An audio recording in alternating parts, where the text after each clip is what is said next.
Hi மக்களே, எப்படி இருக்கீங்க? நல்லா இருக்கீங்களா எல்லாரும்? இன்றைக்கி கருவேப்பிலை சிக்கன் பண்ணி காமிக்கிறேன். அதாவது கருவேப்பிலை பொடி போட்டு சிக்கன் பண்ணி காமிக்கிறேன். வாங்க பார்க்கலாம்.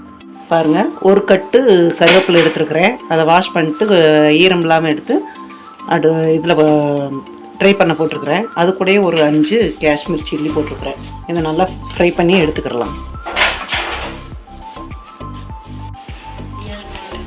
பாருங்கள், இதில் ஒரு 2 ஸ்பூனு எண்ணெய் ஊற்றி வறுத்துறேன். தண்ணி அந்த தண்ணியோட பதம் இல்லாமல் இருக்கட்டும்ன்ட்டு எண்ணெய் ஊற்றாமல் வச்சுருந்தேன். இப்போ எண்ணெய் ஊற்றிக்கிட்டு கொஞ்சம் நல்லா வெடிக்கிற அளவுக்கு வறுத்துக்கிறேன். இந்த அளவுக்கு நல்லா வறுத்துக்கிறணும், முறுமுறுன்ற அளவுக்கு. இது ஆர்ச்சினப்போ முறுமுறுன்னு இருக்கும். இந்த அளவுக்கு வறுத்து எடுத்துக்கோங்க. ஒரு ஸ்பூன் அளவு மல்லி, ஒரு அரை ஸ்பூன் அளவுக்கு ஜீரகம், மிளகு, சோம்பு இதுலேயே திரும்பி எடுத்து இதுலேயே போட்டுக்கிறேன்.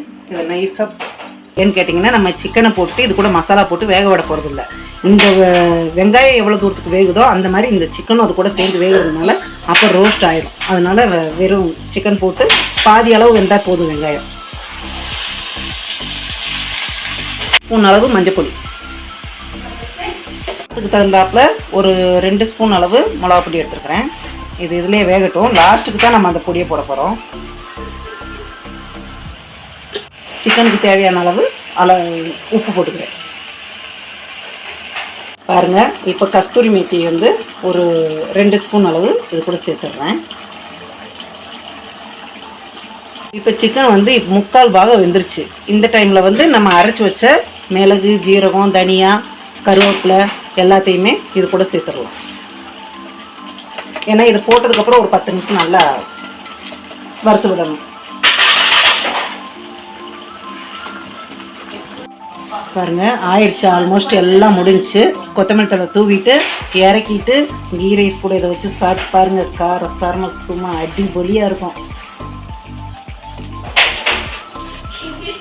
செம்மையாக இருக்கும்.